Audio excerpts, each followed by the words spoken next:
Labas rytas visiems. Va tokiam bardakėlį mes ir gyvenam. Va pagrindinis bardakintojas. Labai judri, labai aktyvi katytė. Po truputį adaptuojamės, bet nelabai rankas mėgstam dar. Nelabai mėgstam, bet jau žinom visą teritoriją. Viskas ištuštėjo, viskas paslėpta. Nes jinai visur lipa, visur meta. Sofą uždengiam kažkokiu tai užtiesalu, nes lipa nagučiais, drasko. Žuolaidas tai irgi, man atrodo, pareis kutais. Nu, tiek to. Užauksim, pasikeisim užuolaidas. Taip, kruopa. Kur mano kruopa? Kruopytė dingo. Tualetę dar dėžutę, ne tualetę, o koridorių dėžutę palikom. Į čia mato, bet po truputį pereisim į vonę. Po truputį įkišim į vonę. Ir čia aš. Ruošiamės į darbą. Teks pratintis prie šito bardakėlio. Nu, bet laikinai čia, kai katytė jo adaptuosis, jau bus rankinė. Gerai valgo jinai. Tai čia visa bliūdų baterija pristatyta. Neblogai jinai valgo, gerai, šaunuolė. Kažkaip tai jau pradeda pratintis prie rankų. Nu, kad, ko norėt, gatvės kačiukas, kuris nieko daugiau nematęs apart savo mamą. Ir aš ten, mes juos maitindavom juos, jie truputį jau mus pažįsta, jie dar truputį lengviau.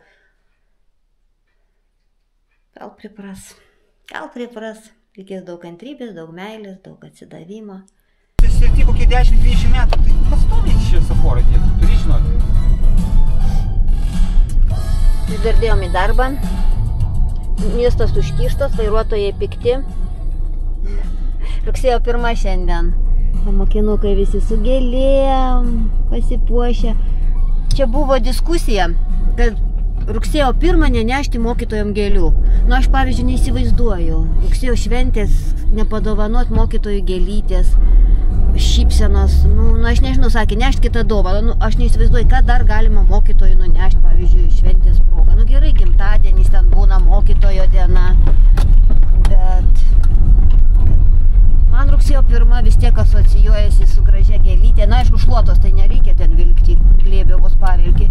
Vieną mažą gėlytę simboliškai padovanoti mokytojui, kaip susitikimo simbolį, kaip... Ne, man nesuvokiama, kaip čia visi sako, kad nereikia rugsėjo 1 dovanoti gėlių. O kaip tu nugalvoji? Gėlės privaloma, mokytojai. Nu, privaloma, neprivaloma, bet jeigu tu gerbi mokytoją, tu nori su ją pasidžiaugti. Nu, jo, čia toks klausimas ginčytinas. Vieni sakys, a jeigu mokytoja, nu, moko neteisingai, kažkokias nesąmonės, tai už ką ją gerbti?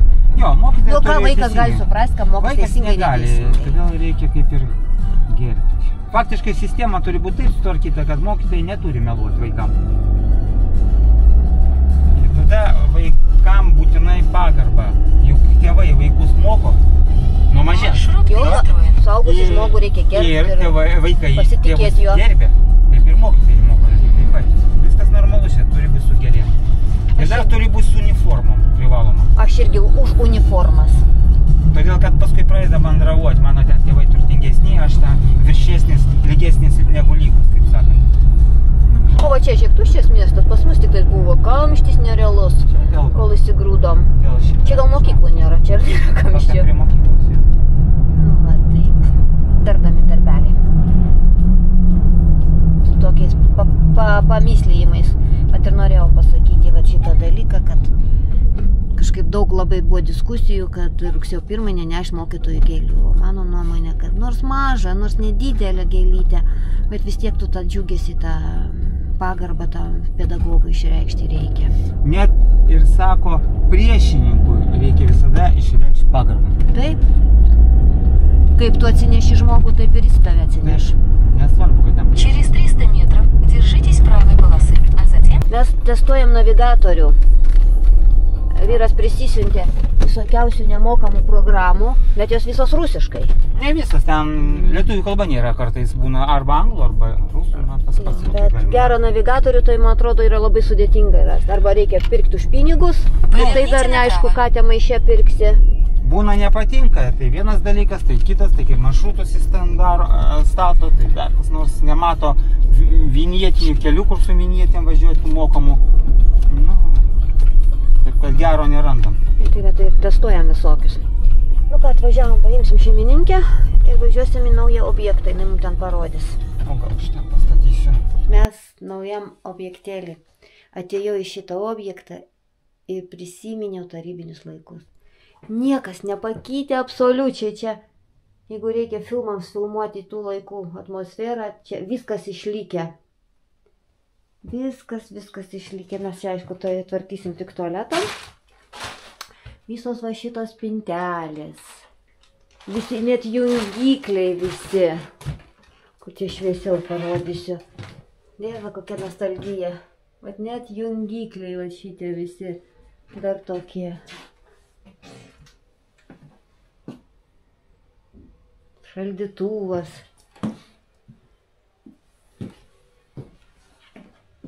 Net tokio neprisimenu. Šaldytuvo. Ir dar ką mačiau. Jau seniai būtų užmiršus. Kas prisimenat? Tokį dalykėlį. Ryga. Aš va dabar tai pamačiau ir prisiminiau. Nu, plytelės tokios, tų laikų. Tipiškai išsilaikęs būtas, absoliučiai nepakytęs. Mes kai rankenos įvėjom su vyru šitą būtas. O, nostalgija vaikystėje. Viskas pakytė. O čia tokios rankė. Ir čia kambarys su tų laikų relikvija. O jazop, kilimas ant sienos. Vaje. Kas prisimenat? Nu čia kaip muziejus. Grįžom į Tarybų sąjungą. Ir vad netgi šitie visi ant durų dar įdėmės. Čia bus. Pradėsim nuo šito. Nuo šitos pačios pagrindinės būtų vietos. Karališkos. Sutvarkysim, tada parodysim, nes čia buvo plytelės tokios plasmasinės, nulūptos jau. Ten dar aliejiniai dažai. Meklachas, čia tas visos tos tokios plytelės, va tos tokios. Pas grindys cementiniai apvadai, aš jas atsimenu dar kažkada ir dariau. Teko daryti jos cementinius apvadus.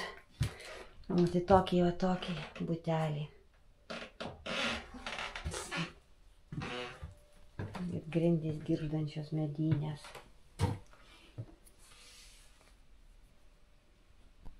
Čia toks butelaitį atradom. Šeimininkė sako, žinot kas čia? Mūsų su vyru pirmas žodis buvo samagonas. Na ne, sakė, uogienė. Dievulį, dar tam būtė tokių senienų. Čia yra maliuoti indai, nelabai matosi. Kaip aš baldėlinu nuo jų, kaip man jie patinka. Dabar jie tokie žiauriai brangus.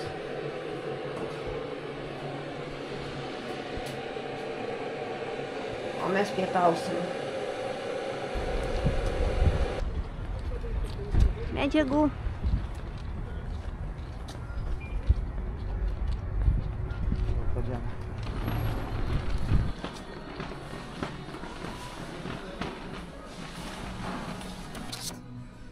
Aš manau, turėtų užtekti geras. Nu, šis makrogas.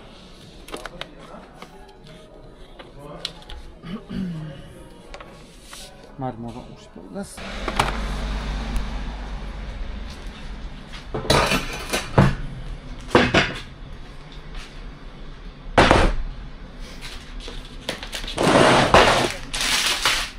Atsisėdęs ant kėdutės ir lipdo plyteles. Man geresnis darbas. Jo. 17 ir kiek apačia? 16 ar 8? Taip. 16 ar 8.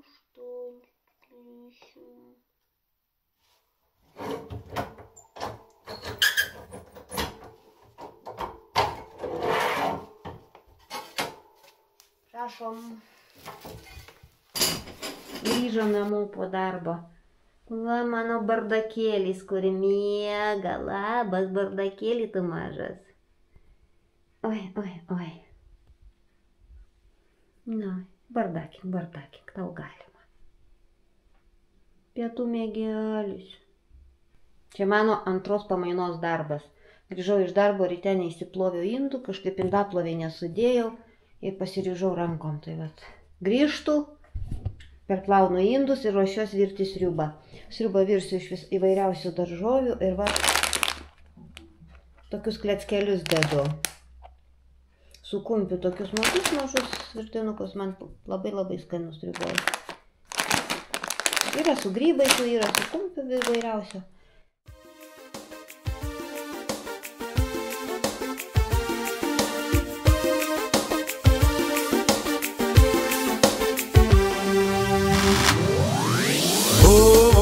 Mažais vaikais bėgiojom linksmai po vidurdienio žvilgančią žolę. Skraidėm gėlių sparnais, o aš tave švelniai šaukiau mūsų kiemo gražuolę. Laukėm, ateis diena, kada amžinai susijungs mūsų sielų karoliai. Augom, bet dar gana, staiga įsibrovė pro mūsų jaunystės vartus. Tu man žadėta, pažadėta, mergaitė angelokin, likimą lemianti ruletė, dieną pavertė naktim. Tu man žadėta, pažadėta, vaikystės pasaka trumpa, laimė įskylėta, o svajonė netikra. Laimė įskylėta, o svajonė netikra. Aistros žiedai nusinešė mūsų į gyvenimo sūkurį juodą. Princą tu atradai ir gulbė balta nuskridai į jo žydintį sodą. Rojaus šventas duris sudaužė beveidis, bespalvis, beširdis likimas. Ilgas kaip traukinys gyvenimo kelias, bet jis bus tamsus be tavęs. Tu man žadėta, pažadėta, mergaitė angelokin, likimą lemianti ruletė, dieną pavertė naktim. Tu man žadėta, pažadėta, vaikystės pasaka trumpa, laimė įskylėta, o svajonė netikra. Laimė įskylėta, o svajonė netikra. Kur tu dabar esi, kurią kažkada vadinau mūsų kiemo gražuolę? Princą tu atradai ir gulbė balta nuskridai į jo žydintį guolį. Rojaus šventas duris sudaužė beveidis, bespalvis, beširdis likimas. Ilgas kaip traukinys gyvenimo kelias, bet jis bus tamsus be tavęs. Tu man žadėta, pažadėta, mergaitė angelokim, likimą lemianti ruletė, dieną pavertė naktim. Tu man žadėta, pažadėta, vaikystės pasaka trumpa, laimė įskylėta, o svajonė netikra. Tu man žadėta, pažadėta, mergaitė angelokim, likimą lemianti ruletė, dieną pavertė naktim. Tu man žadėta, pažadėta, vaikystės pasaka trumpa, laimė įskylėta, o svajonė netikra. Laimė įskylėta, o svajonė netikra. Mes šiandien buvom darbe ir labai prastai papietavom. Pagal mus, tik sumuštiniai. Vyrui šaukštas grietinės, o aš jau vakare grietinės nebevalgau. O aš savo piluosi tą sriubytę, valgau baltus miltus, bet šitos virtinukus, negaliu atsispirti, jie man tokie skanus. Šitie tokie itališki su kumpiu. Ir mano bus čia visa ir vakarienė, ir pietus, vat, prisiverčiau taip lėkštę. Ir užbersiu dar truputį baziliko su svogūnėliu ir va čia va vištienos krūtinėlė. Viskas, mano bus tokia vakarienė. Na, aišku, čia yra ir bulvyčių, ir iš tų bus angliavandenių, nu, bet kai šiandien normaliai pietų nepavalgė, tai man bus skanu. O vyrui dar ant greičio makaronų su mėsyte, su daržovėm padariau, nes jam bus mažoka tos sriubos. Taip. Žinoma, lauko katinas stipresnis. Aš jau nebeiškenčiu, jau sėdu ir valgau. Kiek alkana? 20 metų, o lauko metai pusantrų būtent iki 2. Tai jisai vis tiek stipresnis, 2 metų katinas negu 10. Nors jis sveikas ir 20 metų gyvena. O jeigu paimti lauko katiną ten 5 metų ir jis normaliai gyvena, sveikata, nu, ilgai gyvens, yra, tai jisai išvis 10 kartų stipresnis. Žinoma, Jaus net 2. jį pati, kad atmosferą išugdo tokį stiprų. Jo. Aš atsimenu. Skanaus, kas pietaujam, kas vakarieniaujam, sėdam ir mes. Vėl mūsų reportažėlis iš lovos. Kažkaip tai bandom ieškoti kompromiso. Kruopytė, smakutis ir dėt pirdėt. Kuris čia tik neaišku. Šitas. Kuris visada lieka nepatenkintas. Visada jam viskas blogai. Nes jau ir kruopytė. Kažkaip tai visi susigyvena. Tik tais šitas niekaip neišeinam į kompromisą. Mes kažkokį... Net mažytę va šitas skriaudžia. Nu, toliau dirbsim su šito. Dėdu pirdėdu. Murkė. Kiek jiems tas gatvės katinėlėms tai reikia tik to džiaugsmo.